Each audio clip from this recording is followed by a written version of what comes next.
ሰዎች ግን አዲስ ነው ወይ እስካሁን ገበያ ላይ አላየነውም የሚሉ ጥያቄዎችም አሉና ለምንድን ነው ገበያው ላይ በስፋት መቀላቀል ያልተቻለ? በዚሁም አድራሻውን የተብራራ ነገር ቢነግሩን ደስ ይለኛል። አንድ ስቶቭ 23 ኮምፖነንት አለ።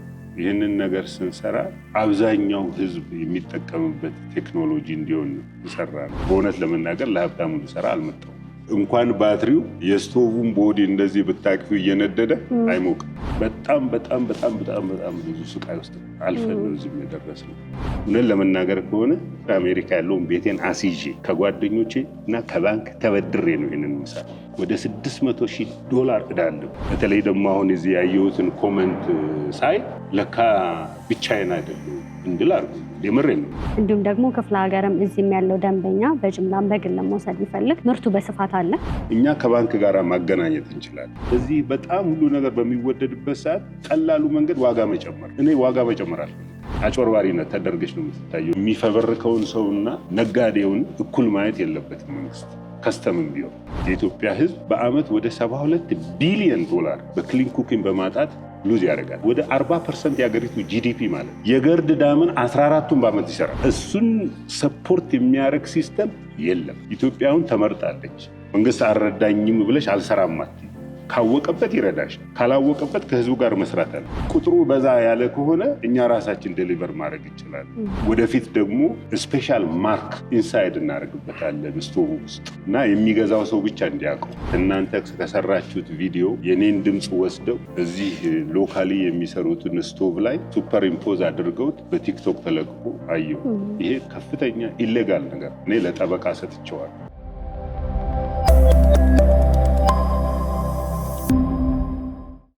ሰላም ጤና ይስጥልን ውድ የገበያ ቢዝነስ ተመልካቾቻችን እንዴት ናችሁ? እንግዲህ በዛሬ ፕሮግራማችን በባለፈው ቪዲዮ ፕሮፌሰር ጸጋይ ጋር ተገኝተን የሚሰሩትን ችግር ፈቺ የሆኑ እቃዎችን ለእናንተ ለውድ ተመልካቾቻችን አድርሰን ነበር። ብዙዎቻችሁ ወዳችሁታል። በፈጠራ ስራውም ደግሞ እጅግ አግራሞትን ፈጥሮባችሁ እያደነቃችሁና እየተደሰታችሁ እንደነበር በሰጣችሁን ኮሜንት መሰረት ማወቅ ችለናል። አብዛኞቻችሁ ደግሞ ይህንን እቃ መግዛት እንፈልጋለን፣ አድራሻው የት ነው ብላችሁም ጠይቃችኋል። በዛሬ ፕሮግራማችን ደግሞ በእናንተ በውድ ተመልካቾቻችን ጥያቄ መሰረት በድጋሚ ፕሮፌሰር ጸጋይ ጋር ተገኝተን መረከብ ለምትፈልጉ ማከፋፈል እንዲሁም ደግሞ መግዛት ለምትፈልጉ ተመልካቾቻችን አድራሻ እንዲሁም ደግሞ ሌሎች መረጃዎችን እያደረስናችሁ ቆይታ የምናደርግ ይሆናል።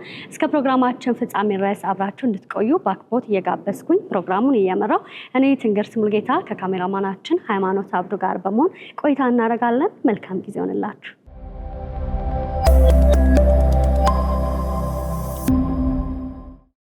እንግዲህ ፕሮፌሰር ባለፈው በሰራነው ቪዲዮ በጣም ብዙ ሰዎች የፈጠራ ስራህን ወደውታል። ብዙ ሰዎች ደግሞ አድራሻው የት ነው በጅምላም እንዲሁም ደግሞ በግል መግዛት የሚፈልጉ ብዙ ተመልካቾች አሉና በድጋሚ ለነዛ ጥያቄ ምላሽ ለማግኘት እዚህ አንተ ጋር ተገኝተናልና በድጋሚ ስለተገናኘን ደስ ብሎኛል። ወይ እንኳን ደህና መጣሽ። ይሄ ነገር ተሳክቶ እዚህ እናንተ እንደገና ስለመጣሽ በጣም ደስ ብሎኛል። ቪዲዮ በጣም ብዙ ሰዎች ጋር ደርሷል። በብዙ ሰዎች ዘንድ ደግሞ ተቀባይነትን አግኝቷልና አንተ ጋርስ ምን ይመስል ነበር? እኔም እንደዚህ አልጠበቅኩም ነበር። እንደዚህ ብዙ ሰው ያያል ብዬ አልጠበቅኩም ነበር። ከቪዲዮ ኳሊቲ ብቻ ሳይሆን እንደውም ጭራሽ የገረመኝ የሰው የፖዚቲቭ አመለካከት ይህን ስራ እንዴት እንደግፍ ማለቱ በጣም አስደስቶኛል። እንደውም ብርታትም ሰጥቶኛል። ይህን ነገር አበረታቶኛል። ይህንን ነገር እውነትም ሰው ፖዚቲቭ አቲቲዩድ አለውና እስቲ በርታ የሚል መንፈስ ሰጥቶኛል አራሴ እና ደስ ብሎኛል። በዛ በጣም ብዙ ኮሜንቶች አይቻሉ። እኔ እንጃ እኔ መጀመሪያ ያያቸው ወደ 600-700 ምናምን ነበር ያየሁት እና ደነገጥኩ ራሴ ሳይው እንዴት ሰው እንደዚህ አይነት ሪአክሽን ይኖረዋል ብዬ አላሰብኩም። በጣም በትክክል አብዛኞቹ ደግሞ አድራሻው የት ነው የምናገኘው ገበያው ላይ አለ ወይ እስከዛሬ የት ተደብቆ ነው የሚሉም ሐሳቦች አሉ። ምንድነው መሰለሽ እኛ እዚህ ማምረት ከጀመርን 5 ዓመት አልፎናል እና ይህንን ነገር ስንሰራ አብዛኛው ህዝብ የሚጠቀምበት ቴክኖሎጂ እንዲሆን ነው የሰራነው እና አንዱ ያሰብነው ነገር ቢኖር እንዴት ነው ዲስትሪቢዩሽን የምናደርገው እና አንዴ ዲስትሪቢዩሽን ስናደርገው ስታንዳርድ ሰው ሁሉ የሚለው ነገር ሱቅ መክፈት ነው።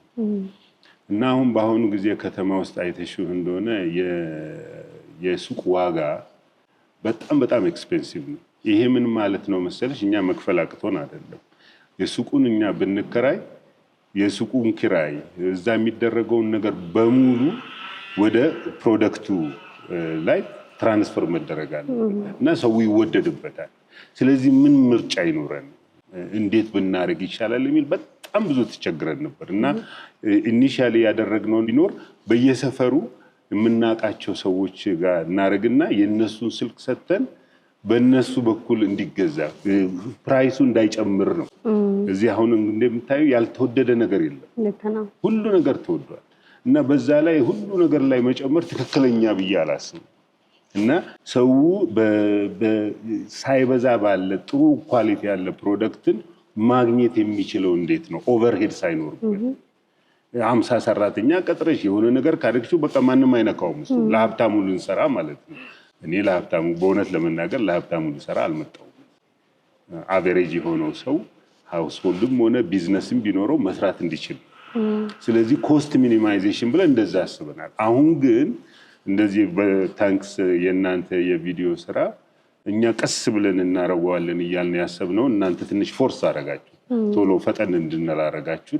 አሁን የተለያየ ነገር አፕሮች ይዘናል ብለን ነው የምናስበው። አንደኛ የቅዳሜና የእሁድ ገበያ ላይ ይሄ በሰንዴም ዊኬንድ ላይ በዱንካን እየተደረገ የሚሸጥ የለ ለብዙ ከተማዎች እንትን እየጠየቅን ነው፣ ፈቃድ እየጠየቅን ነው። አንፎርቹኔትሊ አብዛኛዎቹ ክፍለ ከተማዎች ለምግብ ብቻ ነው እንጂ ለዚህ አይነት እቃ አይሆንም ብለውን ትንሽ ተቸግረናል። ግን ሁለት ነው 3 ቦታ ፈቃድ አግኝተናል። እሱንም እንናገራለን የቱ ቦታ እንዳለ። ቅዳሜና እሁድ እንደዛ አድርገናል። ከዛ ውጭ ደግሞ ስልኮች አዘጋጅተናል። እኔ አሁን ከፈቀድሽልኝ ስልኮቹንም መናገር እችላለሁ። ወደ 5 ስልክ አዘጋጅተናል። ሰው አንዱ እንኳን ስልክ ባይኖረው የተለየ ስልክ መጠቀም እንዲችል አድርገን በዛ እየደወለ መጠየቅ እንዲችል አዘጋጅተናል።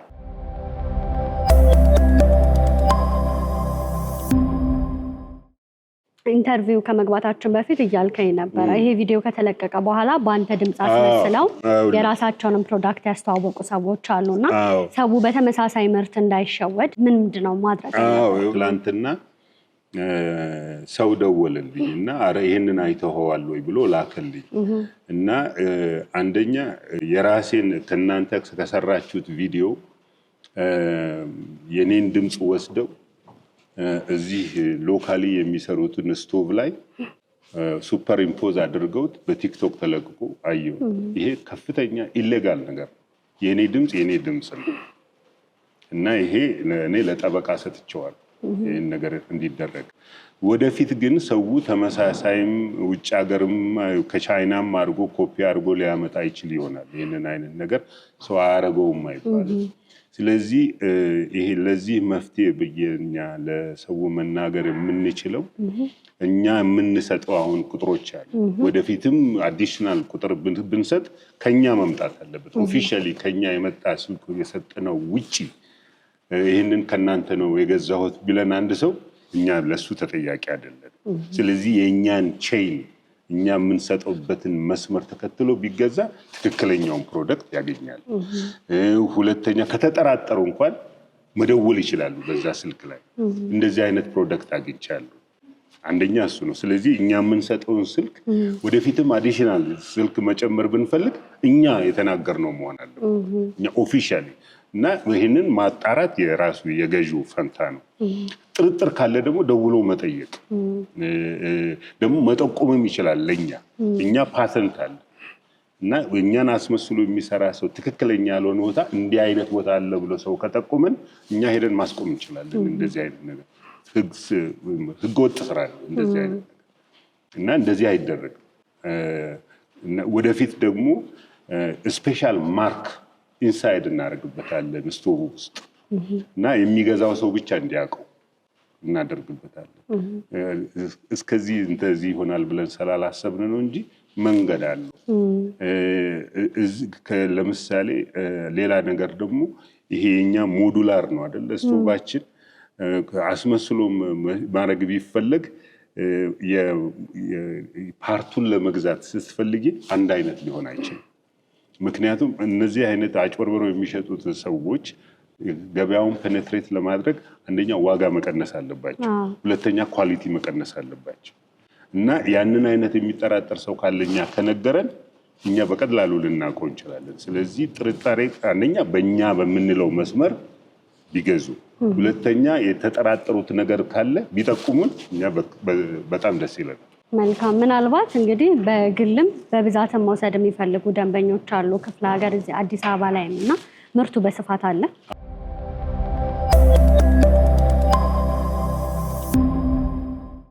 አዎ ይኸውልሽ እቃችን በተለያየ ምክንያት አሁን እዚህ ላይ መዘርዘር አያስፈልግም። ዲሌይድ ሆኖብን ከውጭ ኢምፖርት የሚሆነው አሁን ተጭኗል፣ መንገድ ላይ ነው ያለው እና ዲሴምበር መጨረሻ ላይ ይገባል ማለት ታህሳስ መጨረሻ ላይ ይገባል። ከጥር 1 ጀምሮ ሁሉም ፕሮዳክታችን አቬለብል ነው እና ካፓሲቲያችን በጣም ትልቅ ነው። አሁን የትንንሽ ውስጡ እኛ በቀን ወደ 200 ማምረት እንችላለን። ያን ጊዜ የሚኖረንን እንደገና ልድገሙ። የዚህ የከሰል የሚባለው ይሄ አሁን ሰው የሚፈልገው ከሰል ገበያ ላይ ያለው ከሰል አንሊሚትድ ኳንቲቲ ያለን አሁን ለክፍለ ሀገርም 500ም ለሚፈልግ 1000ም ለሚፈልግ አለን። እሱ ኦርደር ደግሞ ከተሰጠን በተወሰነ ጊዜ ውስጥ ሰርተን ማስረከብ እንችላለን። እሱ ችግር የለውም። ኢንዲቪጁዋል ለሚገዛ ሰው እሱ ችግር የለውም። አሁን ችግር ያለብን እቃው ያልደረሰልን ይሄ የፔሌት ስቶቭ እዚህ በባትሪ ይሰራል የተባለው እሱ ነው። 1000 ሰርተን አዘጋጅተናል፣ ግን ኤሌክትሮኒክ ኮምፖነንቱ አልደረሰልን እና እሱ አሁን ዲሴምበር መጨረሻ ላይ ይደርስልናል። ስለዚህ እሱ ይደርሳል። የኤሌክትሪክ ስቶቭ 10,000 እንሰራለን። የእንጀራ ምጣድ ሁሉ እንሰራለን። የኛ የምንሰራው እንጀራ ምጣድ አለ። አሁን እንጀራ ምጣድ የሚባለው ወደ 3.8 ኪሎዋት ነው።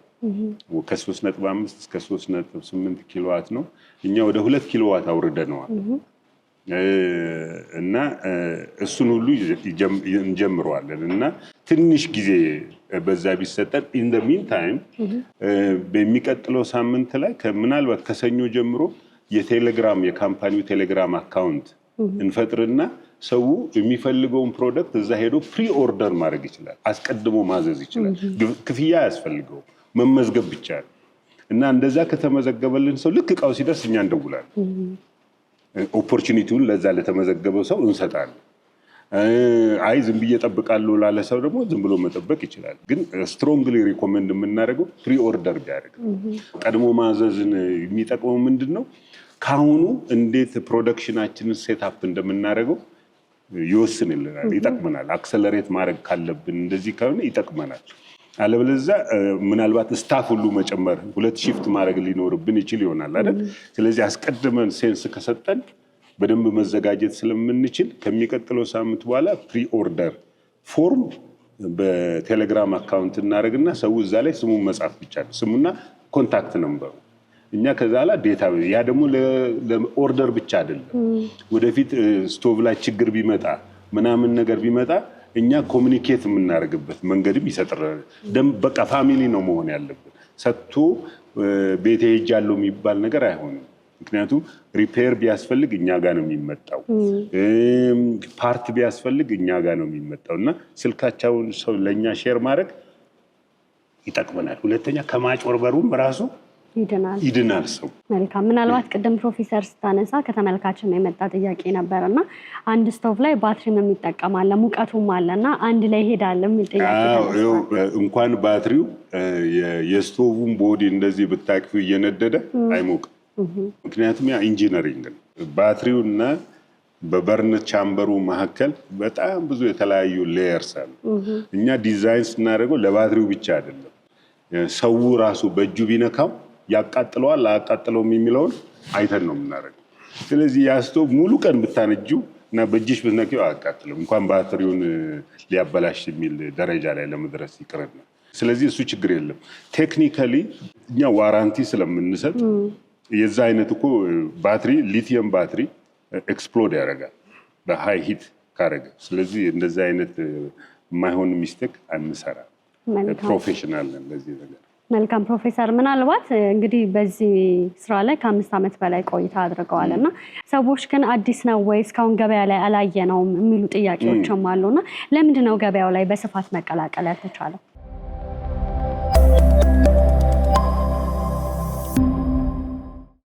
It's a long story.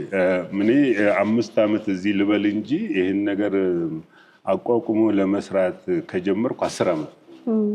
የመጀመሪያው ስቴጅ ሪሰርች ማድረጉ ነበር። ከዛ ማሽነሪ መግዛት፣ ቦታ መፈለግ፣ በጣም በጣም በጣም በጣም በጣም ብዙ ስቃይ ውስጥ አልፈን ነው እዚህ የደረስነው። እና ገበያ ላይ አንዱ ትልቁ ነገር ያለው አሁን እኛ እንደዚህ በኢንዱስትሪ ደረጃ ስቶቭ ምናምን ለመስራት የመጀመሪያው ነን። ስለዚህ የሆነ አይነት ፓርቶችን ለማምጣት ስንፈልግ ያለው ጣጣ ቀላል አይደለም። ያው በከስተም ደረጃ ላይ ያለው ጣጣ ቀላል አይደለም። እኔ እንደውም የውጭ ሀገር የአሜሪካዊ ዜጋ ስለሆንኩ ይሄ ፍራንኮ ቫሉታ መብት ስላለኝ እኔ ከኢትዮጵያ መንግስት ዶላር ጠይቄ አላውቅም እና በራሴ መንገድ ፈልጌ ነው የማመጣው። እና ሮ ማቴሪያል ለመግዛት ዶላር አክሰስ እዚህ ሀገር የለም። እና እንደምንም ብለሽ ፈልገሽ እንኳን ብታመጪ ያለው የከስተም ሄደክ ቀላል ነገር አይደለም። ምክንያቱም ይኸውልሽ ለምሳሌ አንድ ስቶቭ 23 ኮምፖነንት አለ፣ 23 ፒስስ ኦፍ ኮምፖነንት አለ። አንዳቸውም እዚህ ሀገር የለም። ስለዚህ ሁሉም ታዞ መምጣት አለበት። እኛ ደግሞ ከስተም ኦርደር ነው የምናደርገው። እዛ ሄደን ከፋብሪካ ጋር ተነጋግረን የምንፈልገውን ስፔሲፊኬሽን ሰጥተን ስናመጣ እዚህ ካላወቁት እዛ ያለ ነገር ላይ ካላወቁት ሪሰርች ማድረግ አለ። እሱ ብቻ አይደለም። ለምሳሌ እንደዚህ የከስተም ፕራይስ አምጥተሽ እንደዚህ ብትሰጫቸው ይሄ ፕራይስ አንቺ እንደ አጭበርባሪ ነው የምትታዩ። አጭበርባሪነት ተደርገሽ ነው የምትታዩ እና ራሳቸው ኢንቨስቲጌት አድርገው ራሳቸው ፕራይሱን ይሞሉበታል። እና ምንድነው እኔ ነጋዴ አይደለም። እኔንና የሚፈበርከውን ሰውና ነጋዴውን እኩል ማየት የለበትም መንግስት፣ ከስተምም ቢሆን። እና እኛ እንደዚህ አይነት ለሚሰሩት ሰዎች ትንሽ ኤክስፐዳይትድ ነው የተፋጠነ አይነት መንገድ ቢያደርጉ አንድ ነገር። አለበለዚያ አንድ ከስተም ክሊራንስ እዚህ ለማግኘት የምሬ ነው ከዚህ በፊት ተናግሬያለሁ። በቃ እኔ እንደዚህ አይነት ስቃይ አይቻላል። ኤቭሪ ሲንግል ታይም አንድ ኮንቴነር መጣ ከተባለ በቃ ሁላችንም ነው የምንታመው። አንድ እሱም በይ እና ሌላው ደግሞ መንግስት ያስከፍልሻል። እና ከዚህ ያለፈው ጊዜ ስናወራ ነግሬሻለሁ። የኢትዮጵያ ሕዝብ በአመት ወደ 72 ቢሊዮን ዶላር በክሊን ኩኪንግ በማጣት ሉዝ ያደርጋል። ወደ 40% የሀገሪቱ ጂዲፒ ማለት ክሊን ኩኪንግ በማጣት የኢትዮጵያ መንግስት ሁሉ ነገር አቆሞ ክሊን ኩኪንግ ቢሰራ ሁሉ ነገር ይሻሻል። እና ያለፈው ጊዜም ነስቼሻለሁ። በክሊን ኩኪንግ በማጣት ምክንያት የሚወጣው ገንዘብ የገርድ ዳምን 14ቱን በአመት ይሰራል። 14 ግን ምንም አይነት ሰፖርት የለም። ሌላው ቀርቶ አሁን የሚሸጠው አሁን ሌላ ሀገር ብትሄጂ አክሰስ እንዲኖረው ሰው እንዲገዛ ክሬዲት አለ። ድሃው በክሬዲት እንዲገዛ የለም ክሬዲት። እኛ ባንኮችን ሁሉ አፕሮች አድርገናል። ማንም ባንክ እሺ ያለን የለም። በዛ ላይ አሁን ለምሳሌ ቫት እንከፍልበታለን። ቫት 15% አንቺ 4000 ስቶቭ ላይ ብታደርጊ ብዙ ብር ነው።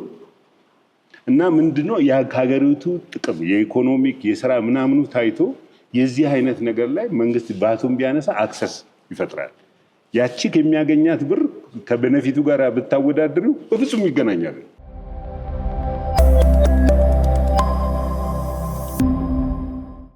ለምናመጣው ሮ ማቴሪያል መንግስት የሆነ ነገር አስቦ በነፃ ይስጠን እኮ አይደለም። ክሊን ኩኪንግ የተሰራውን ስታንዳርዱ ወጥቶ ያለው ቤኔፊት ይሄ ስለሆነ ለህዝቡ እንዲደርስለት ከስተም ከሚከፍሉት እንደዚህ ይቀነስላቸው ይባል ያን ያህል ፐርሰንት ደግሞ እኛ ከፕራይሱ መቀነስ እንችላለን። አሁን እኛን ግን መንግስት የሚያይን እንደማንኛውም ነጋዴ ነው። እውነቴን ነው የምነግርሽ። እኔ ገንዘብ ብፈልግ እኔ ኩክስቶቭ አልሰራም። ማዕት ነገር መስራት ይችላል። ማዕት ነገር ግን 90% የኢትዮጵያ ህዝብ እንጨት ከሰል ነው የሚጠቀመው። እንጨት ከሰል እና እሱን ሰፖርት የሚያደርግ ሲስተም የለም። እኛ ያልሄድንበት ቦታ የለም ድጋፍ እንድናገኝ ምንም። እውነቴን ነው የምነግርሽ። ይሄን ቤት ይሄ አሁን ኖርማል ኢንዱስትሪ ቦታ አይደለም። በወር $6,000 ነው፣ ኢኩቫለንት $6,000 ነው።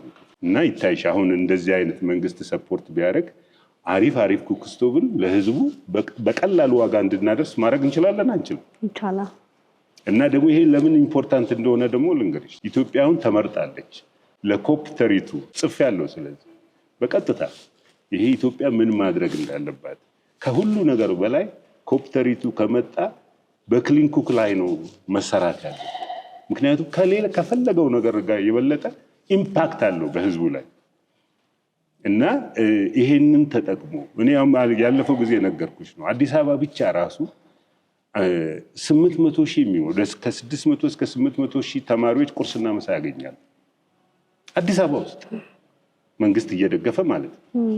ኦልሞስት ሁላቸውም በእንጨት ነው የሚያነዱ እና አዲስ አበባ ውስጥ ይሄ ሊኖር አይገባም። እና እኛ እንደዚህ ወደዚህ ለመምጣት የተቸገር ነው። ምን ልበልሽ ብቻችንን ነው ወደ ተራራ እንደመውጣት ቁጠሪ። አንድ ደብዳቤ ከሆነ ኦፊስ ለማግኘት ወራት ሊወስድብሽ ይችላል። እኔ አልዋሽሽም። አሁን እዚህ ውጪ ማሽኖቹን አይተሻቸዋል። ጅቡቲ ላይ ለ6 ወር ታስረዋል። አንዴ ኮማ ጎደለው፣ አንዴ እንደዚህ ተባለ እና እነሱ ባደረጉት ምክንያት ዲመሪት ክፈል እና ውሰድ ተብያለሁ። ምንም ምርጫ ስለሌለኝ አድርጌዋለሁ። ግን ይሄ ቤቴ ነው፣ የተወለድኩበት ከተማ ነው እና መንግስት ስላላረገልኝ ገሌ ስላላረገልኝ አልሰራም ብዬ ልቀመጥ አልችልም። መታገል አለ። ሁላችንም ነው መታገል አለ። መንግስት አስተዳዳሪ ነው እንጂ አናወርሽ አይደል። መንግስት አልረዳኝም ብለሽ አልሰራም አትይ። ካወቀበት ይረዳሻል፣ ካላወቀበት ከህዝቡ ጋር መስራት አለ። ስለዚህ የወሰንኩት እኔ በቃ እሺ አልቻልንም፣ ድጋፍም ማግኘት አልቻልንም። ስለዚህ አቅም አቅቶን እስክንዘጋው ድረስ እንታገላለን። እውነት ለመናገር ከሆነ ሩቅም አይደለም፣ የመዘጋት ቻንሱ ትልቅ ነው። ምክንያቱም ካምፓኒውን ፋክተሪውን ረን የማድረጉ ኮስቱ እኔ ደሞዝተኛ ነኝ። እንደሌላው ሀገር ሰው ኢንቨስተር ሆኜ ገንዘብ ኖሮኝ ምናምን ብዬ የመጣው ሰው አይደለም። እኔ አሜሪካ ደሞዝ ይከፈለኛል። እውነት ለመናገር ከሆነ ቤቴን አሜሪካ ያለውን ቤቴን አስይዤ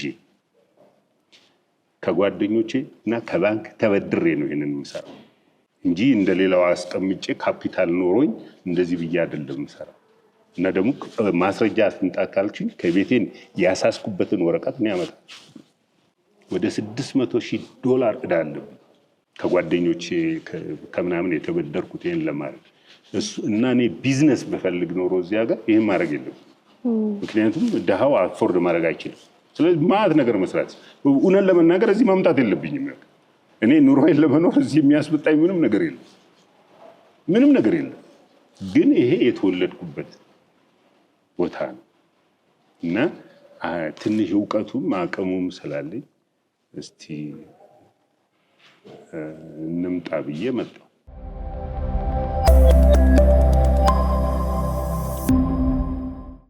ሲደክመኝ እስቲ የሚሰማ ሰው ካለ በሚል እጽፋለሁ። የቀን ተቀን የህዝቡን ኑሮ ጉዳይ ነው የምጽፈው። ስለ መንገድም ብትይዝ እጽፋለሁ።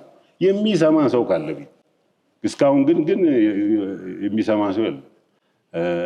ምንድን ነው የሚባለው በአማርኛ? አውቆ የተኛ ሰው መቀስቀስ ቢጠሩት አይሰማም ነው አይደለ የሚባለው? በቃ እንደዛ ነው እንጂ ለአዲስ አበባ መዘጋጃ ቤት ጽፌያለሁ። ኧረ እባካችሁ ብያለሁ። ለሁሉ ቦታ ተናገር። ግን ለምን ሰዎች አልሰሙኝም ብለሽ ዝም አትይ። this is your home። ቤቴ ውስጥ ለውጭ ያለ ሰው ጎረቤቴ አልረዳኝም ብለሽ ቤትሽን አባንደን አታድርጊ። this is my home። የተወለድኩበት ከተማ ነው። ስለዚህ ማንም ለኔ ይሄን ትችላለህ አትችልም ሊለኝ አይችልም። ማንም ሰው አይችልም። ስለዚህ በአቅሜ በተለይ ደግሞ አሁን እዚህ ያየሁትን ኮመንት ሳይ ለካ ብቻዬን አይደለሁም እንድል አድርጎ የምሬን ነው። ብቻዬን አይደለሁም። ስለዚህ ምንም ከውጭ እርዳታ እንኳን ባናገኝ እርስ በርሳችን ፈረንጅኛ ምን ይባላል መሰለሽ? ቡትስትራፒንግ ይባላል። እርስ በርሳችን ተረዳድተን መሄድ እንችላለን እና በዛ በጣም ደስተኛ። መልካም ፕሮፌሰር፣ ያው ሁላችንም የየራሳችንን ድርሻ መወጣት አለብን ብዬ አምናለሁኝ። እነዚህ እቃዎች እንግዲህ ተሰርተው እንዳይቀመጡ ምርቱ ቶሎ ቶሎ እንዲፋጠን ሰዎች በአቅማቸው የሚፈልጉትን እቃ መግዛት የሚፈልጉ አሉና በስፋት አሁን ቅድም ቅዳሜና እሁድም ገበያ ላይ እንደጀመሩ ነግረውኝ ነበር። የሴት አካባቢ ነው ከዚህ በኋላ የታሰበ ነገር እንዲሁም ደግሞ ክፍለ ሀገርም እዚህም ያለው ደንበኛ በጅምላም በግልም መውሰድ ቢፈልግ በዚሁም አድራሻውን የተብራራ ነገር ቢነግሩን ደስ ይለኛል። እንዳልኩሽ ስልክ ቁጥር አዘጋጅቻለሁ እና 5 ስልክ ቁጥር አዘጋጅቻለሁ።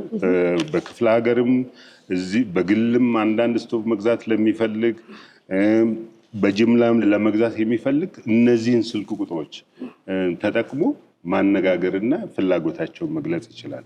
አሁን እሱ አንዱ ነው። እሱን ስልክ ቁጥሩን እነግርሻለሁ። ሌላ ደግሞ በሰው በእናንተ ምክንያት እዚህ በፕሮግራሙ ምክንያት ብዙ ከስተም እንዲሰራላቸው የሚፈልጉ ሰዎች መጥተዋል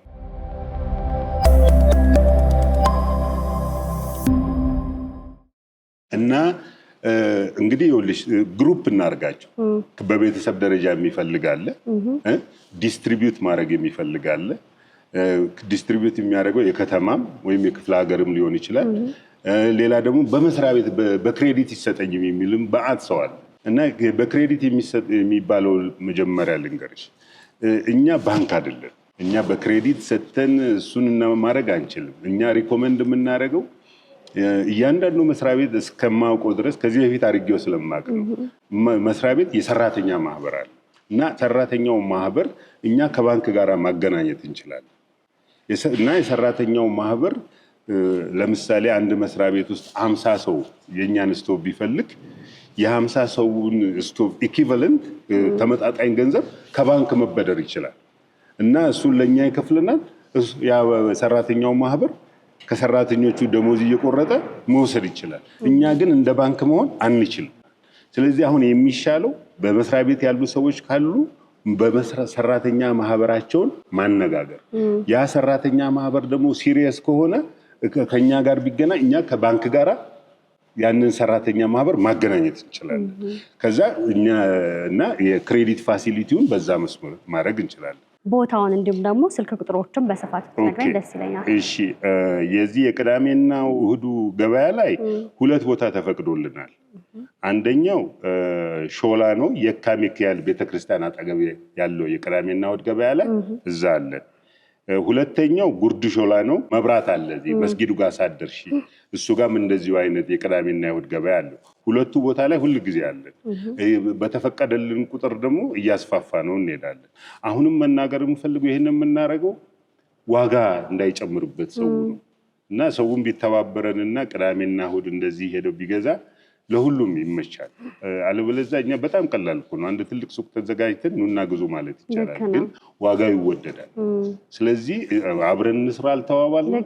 እኛም ህዝቡ የሚደርስበት ቦታ እንፈልጋለን፣ ህዝቡም ደግሞ እኛ ጋር የሚመጣበትን መንገድ እየተረዳዳን ብንሰራ ደስ ይላል። አሁን ስልክ ቁጥር ደግሞ 5 ስልክ ቁጥር አዘጋጀን እና እነዚህ 5 ስልክ ቁጥሮች በግል መግዛት ለሚፈልግ ቅዳሜና እሁድ እዛ መሄድ የማይፈልግ ከሆነ ማከፋፈል የሚፈልግ ከሆነ ማከፋፈል ከተማም ሆነ ክፍለ ሀገር ለዚህ 5 ስልክ ቁጥሮች አዘጋጅተናል። 5ቱም ስልክ ቁጥሮች ቸክ አድርገናል፣ ይሰራል እና የመጀመሪያው ቁጥር 0939 44 44 00፣ ሁለተኛው 0939 44 44 11፣ ሶስተኛው 0911 67 76 72፣ አራተኛው 0913 22 52 59፣ የመጨረሻው ስልክ ቁጥር ደግሞ 0934 73 79 53። እንደገና ደግመዋለሁ 0934 73 79 53። እነዚህ 5 ቁጥሮች በደንብ ይሰራሉ እና ማከፋፈልም ለሚፈልግ ሰው በግልም ቅዳሜና እሁድ ካልተመቸው መግዛት የሚፈልግ ሰው በእነዚህ ቁጥሮች አድርጎ ማዘዝ ይችላል። ቁጥሩ በዛ ያለ ከሆነ እኛ ራሳችን ዴሊቨር ማድረግ እንችላለን። አንዳንድ ከሆነ ግን ዴሊቨር ማድረግ ስለማይቻል የዚህ የቅዳሜና እሁዱ ገበያ ላይ ወይም ደግሞ ኮንቪኒየንት እንደው ከኛ የማያስቸግረን ቦታ ከሆነ እዚህ ቦታ ላይ ጣሉልን ምናምን ከተባለ እንደዛም ማድረግ እንችላለን። እንግዲህ እንተዋወር አልተዋዋልን። ዋጋውን በዚህ በጣም ሁሉ ነገር በሚወደድበት ሰዓት ቀላሉ መንገድ ዋጋ መጨመር። እኔ ዋጋ መጨመር አልፈልግም። ስለዚህ ዋጋ መጨመር እንዳይመጣብን ሁላችንም እንተባበርበት። እኛም እንግዲህ እየታገልን ነው እና መንገድ እስክንፈልግና እስክናገኝ ድረስ አቅም ደግሞ ሲኖረን ገንዘብ ሲኖረን ደግሞ ሴንትራላይዝድ የሆነ ዲስትሪቢዩሽን ሴንተር ማቋቋም እንችል ይሆናል አቅም ሲኖረን ነው። አሁን ግን አቅም የለን። ስለዚህ ከህዝቡ ትንሽ ድጋፍ ብናገኝ ደስ ይላል። መልካም። በአካል መምጣት ሲፈልጉ ደግሞ እዚህ ቦሌ ለሚ ኢንዱስትሪ ፓርክ ቢመጣ ያገኟቸዋል። ምንም ችግር እሱ በአካል ለመምጣት ለሚፈልጉ ዌብሳይታችን ላይ ቢሄድ ዌብሳይታችን ላይ የኛ ሎኬሽን አለ እና እዛ ሎኬሽን ላይ እሱን ተከትሎ እዚህ መምጣት ይቻላል። የዌብሳይቱ ስም የዌብሳይቱ ነው እንዴ? እሱማ አነጋ ኤነርጂስ ማኑፋክቸሪንግ እሱ ፖስት ማድረግ ነው እንጂ የሚቻለው ግን አነጋ ኤነርጂስ ማኑፋክቸሪንግ አንድ ላይ ስፔስ ሳይኖረው ከጻፉት ኢሚዲየትሊ ይመጣል።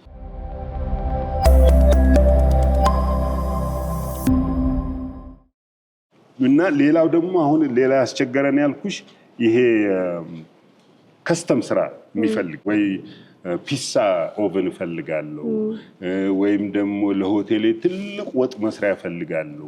እንደዚህ ብዙ አይነት ሰዎች ምንድነው ስቲም ቦይለር እፈልጋለሁ ይቻላል። እነዚህ ነገሮች እሱን ፋሲሊቴት ለማድረግ ዌብሳይታችን ላይ ፎርም ከሚቀጥለው ሳምንት ጀምሮ እናዘጋጃለን እና ዌብሳይታችን ላይ ሄዶ ያንን ፎርም ከሞሉልን እኛ ኢሚዲየትሊ መልስ እንሰጣለን ለዛ። አሁን ለምሳሌ አንድ ሰው የመጣና ከትላንት ወዲያ ትልቅ ሆቴል አለኝ እንደዚህ ነገር ብታደርጉልኝ ይሄን አይነት ስቶቭ ፈልግ ይቅርታ አድርግልኝ። እዚህ አሁን መጥተህ ስቶቭ መግዛት አትችልም። አንዳንድ አይነት ሰው ችግርህን ንገረኝ እና አሁን ስንናገር 3 ነገር አወራ። አንደኛ ማገዶ ፍጆታ፣ ሁለተኛ ኦርደር ተቀበለሽ በፍጥነት መስራት፣ ሶስተኛ ጭስ ማጥፋት። አሁን የሚያስፈልገው እነዚህ በቀላሉ መስራት ይቻላል። ስለዚህ እንደዚህ አይነት ከስተም የሚፈልጉ ሰዎች ይሄን አይነት ዕቃ አለ አይደለም ማለት ያለባቸው ይሄ ችግር አለብኝ ሲሉ እኛ ችግሩን ወደ ቴክኒካል ላንጉዌጅ እንቀይርና መጎብኘት ካለብን ሄደን እንጎበኛለን። ደውለን ማነጋገር ካለብን ደውለን ማነጋገር እንችላለን። እዚህ ዝም ብለው ቢመጡ ምንም አይጠቅሙም። ምክንያቱም ዘሴም ጥያቄ ነው የምጠይቀው እና እሱ ፎርሙን ዳውንሎድ አድርገው እዛ ላይ በአማርኛም በእንግሊዝኛም ቢያደርጉት ምንም ችግር የለም። እኛ ኢሚዲየትሊ እሱ ላይ እንመልሳለን።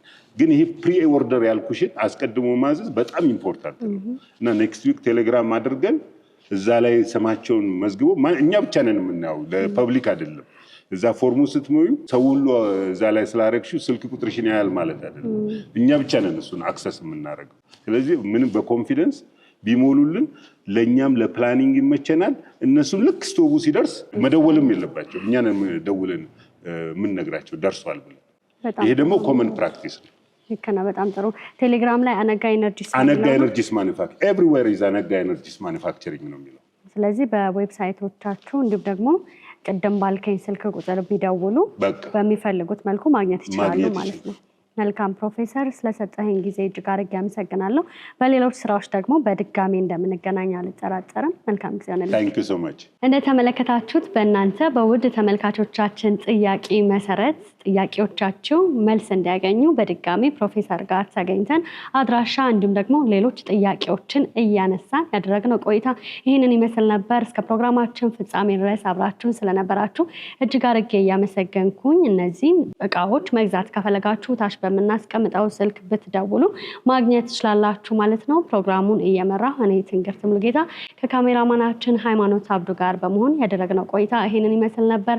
በሌላ ፕሮግራም እስከምንገናኝ ድረስ መልካም ጊዜ ይሁንላችሁ እያልኩኝ ለቻናላችን አዲስ ሆናችሁ ካላችሁ ላይክ፣ ሼር፣ ሰብስክራይብ በማድረግ የኛ ቤተሰብ እንድትሆኑ በአክብሮት ጋብዛለሁ።